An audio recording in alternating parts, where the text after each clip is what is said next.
Welcome back to Jersey Matters. I'm Larry Menti. The elderly are twice as likely to be taken advantage of by scammers.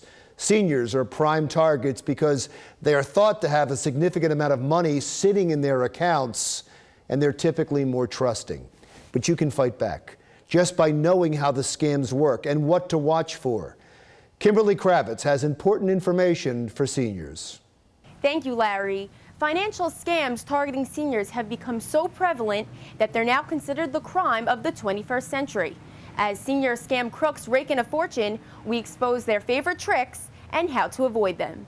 Studies show from various organizations and associations that senior fraud accounts for over $20 billion in the industry. Monmouth County, New Jersey Sheriff Sean Golden says seniors are targeted for a reason. Seniors are brought up in that generation to be trustworthy. The telemarketers, the frauds, try to go after them because they think they have the means and the money in order to secure that theft, and they're vulnerable. So some of them don't know the technology age when it comes to computers and telemarketing and fraud, so they stay on the line or on the computer. Financial scams often go unreported and can be difficult to prosecute. However, they are devastating to the elderly and can leave them in a vulnerable position with little time to recoup their losses. The question is whether you can catch these people. A lot of the fraudsters are operating outside the confines of the U.S. in places where we don't necessarily have treaties and agreements or otherwise to work well from government to government. A good example is 10 years ago, a lot of the phishing schemes were coming out of Nigeria. Now, even if we were able to identify who's doing them, the second question is whether we can extradite them and have them face criminal charges here in the U.S. Zev Nitzin was a perfect example of this scam. He was an Alzheimer's patient that was taken advantage of by a recurring scam a few years before he died. His wife tells us that the predators repeatedly made money off of Nitzin, knowing that he was easy prey.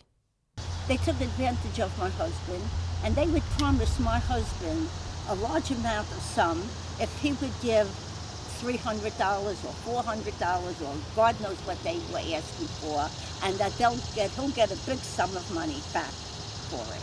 It started a terrible commotion between my husband and I, and it was constant, a problem for us.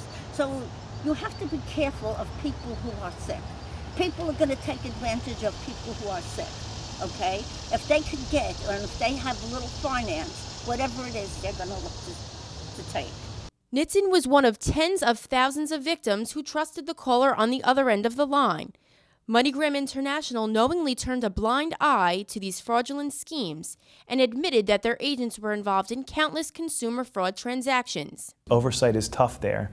They could arguably be subject to criminal charges, or if they're determined to be an aider and abettor or part of a conspiracy to defraud senior citizens like this. But it's hard. It's difficult to pin that down. If you too lost money to a scam, you may be entitled to compensation. You can start by filing a request for compensation with the Justice Department, or to find out more about the New Jersey Senior Fraud Education and Protection Program, log on to www.njconsumeraffairs.gov. In the United States, there are about 5 million cases of financial exploitation of the elderly each year.